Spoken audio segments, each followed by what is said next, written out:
utilizado bombas de fósforo blanco.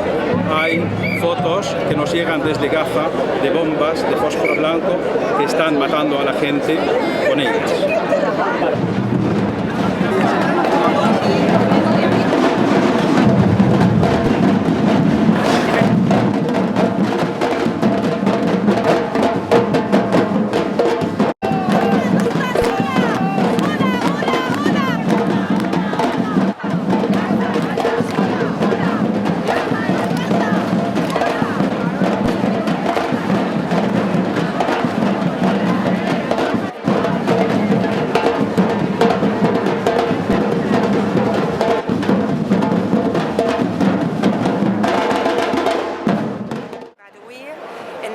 Dels drets del poble palestí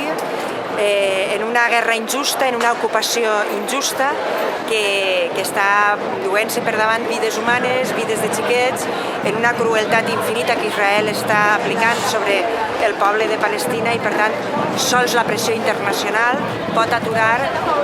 aquesta barbàrie i nosaltres, des de luego, estem amb la pau, amb la negociació i amb la convivència pacífica dels dos pobles d'Israel i de Palestina i en contra de l'ocupació il·legal que Israel durant anys ha fet de la Franja de Gaza i de tots els incompliments del dret internacional que Israel quotidianament incomplís i que la pressió internacional i específicament la Unió Europea no és capaç d'aturar.